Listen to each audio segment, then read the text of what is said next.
Bonjour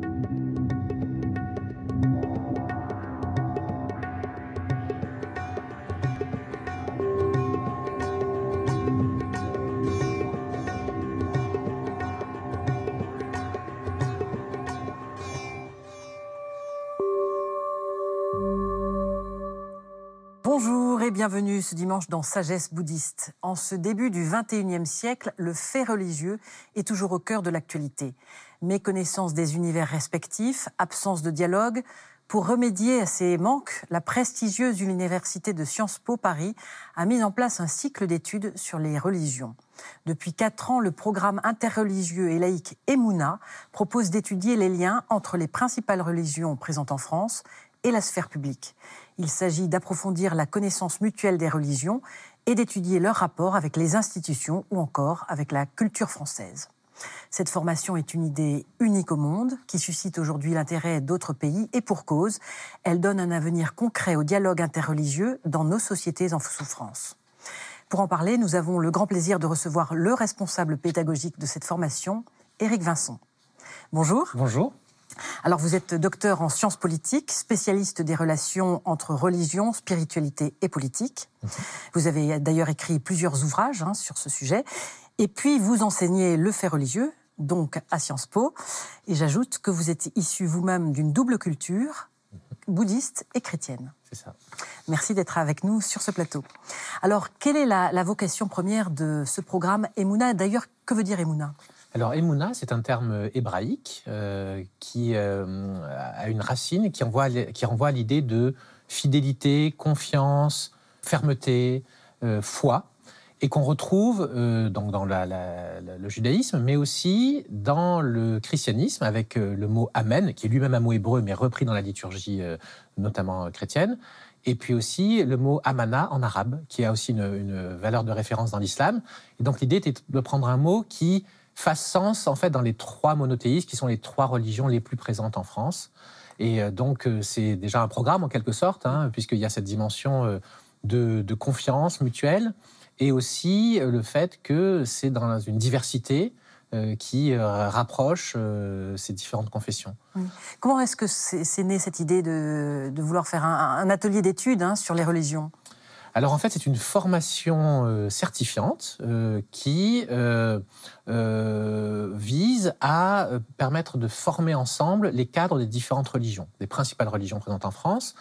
Donc les différentes confessions chrétiennes, catholiques, protestants, orthodoxes, l'islam, le judaïsme et aussi le bouddhisme. Plus aussi quelques participants qui n'ont pas de religion, qui sont dans pas de croyance affichée. Et donc, le projet était de permettre à ces personnes de se former pendant 1 année toutes ensemble, ce qui, comme vous l'avez dit, n'existe nulle part ailleurs, n'existe pas ailleurs dans le monde, et qui, au cours de 18 journées intensives, réparties sur toute une année universitaire, leur permet non seulement d'apprendre des choses, d'apprendre à mieux se connaître les uns les autres, et mieux connaître la religion de l'autre, mais aussi de mieux connaître la laïcité et le rapport entre religion, politique, culture, et puis aussi d'acquérir certaines capacités qui peuvent être utiles pour des leaders dans ces domaines, comme en fait, le management ou des capacités en communication. Justement, pourquoi Sciences Po? Est-ce que ça aurait été possible ailleurs, dans une autre université? Alors, Sciences Po est un lieu, comme vous savez, important en France, notamment par sa capacité à innover dans le domaine pédagogique, dans le domaine universitaire, à la fois dans la recherche, mais aussi dans la formation continue, puisque là, on est dans le cadre de formation continue, pas de la formation initiale. Et Sciences Po a une ouverture internationale qui lui permet aussi d'être conscient de certains enjeux, peut-être plus que d'autres structures, et aussi d'avoir une certaine liberté de manœuvre pour créer des choses qu'on ne fait pas ailleurs. Et donc, ce sont ces différentes composantes qui ont permis, je pense, au programme Emouna d'apparaître dans ce cadre. Alors, le programme, précisément, qu'est-ce que c'est exactement? Est-ce que c'est les religions en France, leur relation avec l'administration, avec les communautés? Oui, il y a cette dimension-là qui est honorée. D'abord, je dirais, Les participants présentent leur religion aux autres. Chacun fait l'effort de résumer en quelque sorte ses croyances fondamentales et de les faire connaître aux autres. Donc il y a un échange à ce niveau-là, complété par des apports extérieurs, par des universitaires. Et puis en effet, on va travailler après sur la laïcité, on va travailler sur des thématiques en fait particulières, éventuellement géopolitique ou sciences et religion, ou médias et religion. Vous voyez, donc toujours s'attacher à voir comment la dimension religieuse va rencontrer des enjeux contemporains et à la fois interroger les différentes religions, mais aussi, comme je disais tout à l'heure, les personnes qui ne sont pas forcément alignées dans ce domaine et qui, au fond, font tous société ensemble dans notre France qui est si bigarrée et qui est une mosaïque, en fait, aujourd'hui. Quelle est la place des bouddhistes, alors, dans ce programme? Déjà, est-ce que vous avez des étudiants bouddhistes? Oui, alors, tout à fait. Alors, d'abord, une chose importante à dire, c'est que Emouna est né de la rencontre, en fait, entre Sciences Po et un groupe d'acteurs de différentes religions, prêtres, rabbins, imams, et aussi Olivier Wangen, donc, qui est, comme vous le savez, le responsable du pôle culturel de l'Union bouddhiste de France. Et donc, l'UBF est l'un des partenaires fondateurs, à travers Olivier Wangen, du programme Emouna. Donc ça marque, je dirais, cette implication aussi du bouddhisme en tant que l'une des principales religions de France à l'heure actuelle. Et puis oui, nous avons depuis le début des bouddhistes présents parmi les étudiants. Donc là, nous sommes à la 4e session cette année. Et au départ, on avait des bouddhistes, mais on n'en avait pas beaucoup. C'est-à-dire qu'une promotion, c'est une trentaine de personnes, entre 30 et 40. Et cette année, nous en avons eu plus que les années précédentes, puisque nous avons 4 bouddhistes de différents courants, de différentes tendances. Et ça aussi, c'est une spécificité d'Emouna, c'est cette volonté de montrer la variété des religions, même sur le plan interne. Il n'y a pas qu'un seul bouddhisme, il n'y a pas qu'un seul islam, il n'y a pas qu'un seul judaïsme. Il y a des variantes, il y a des courants, des sensibilités. Et on essaie d'honorer ces sensibilités à la fois à travers le choix des étudiants, mais aussi à travers le choix des intervenants.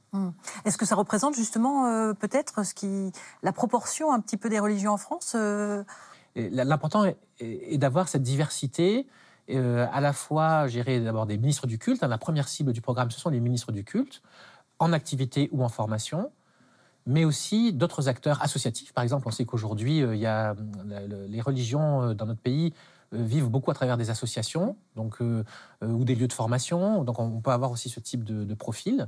Et puis, on a aussi, comme je disais tout à l'heure, des acteurs non confessionnels, des hauts fonctionnaires, par exemple, ou des journalistes, qui peuvent être intéressés par cette formation. Qui sont les enseignants? Les enseignants, alors, il y a une très grande variété d'intervenants.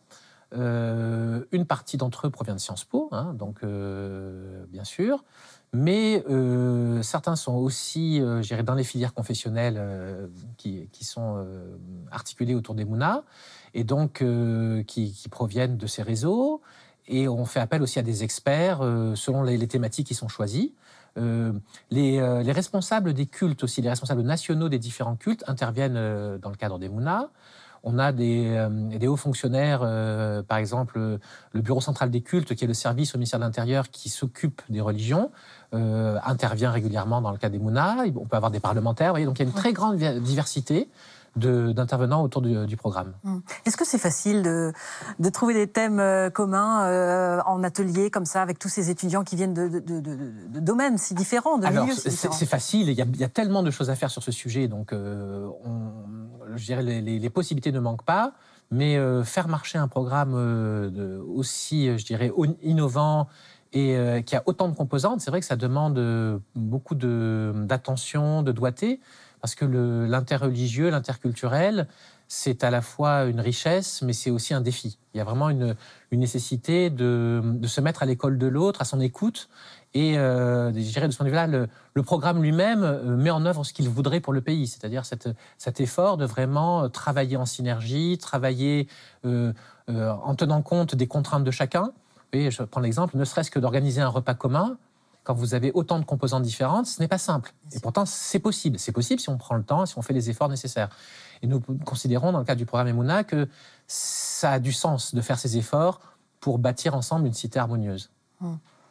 Parce qu'effectivement, c'est comme un laboratoire, finalement, de ce qui Tout à fait. Il y a une dimension de laboratoire du vivre ensemble et d'une laïcité, je dirais, fidèle à ses origines. C'est-à-dire que À l'heure actuelle, on sait qu'en France, c'est un sujet très débattu, la laïcité, qui suscite beaucoup de polémiques, beaucoup de malentendus, et que beaucoup de Français croient que la laïcité, c'est la mise à l'écart du religieux.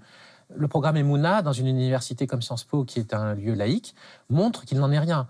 Le fait religieux, abordé de façon juste, de façon non confessionnelle et pluraliste, mais permettant des expressions confessionnelles, dans un cadre bien défini, c'est tout à fait conforme à la vocation de la laïcité et à la vocation démocratique de ce que nous devons bâtir tous ensemble.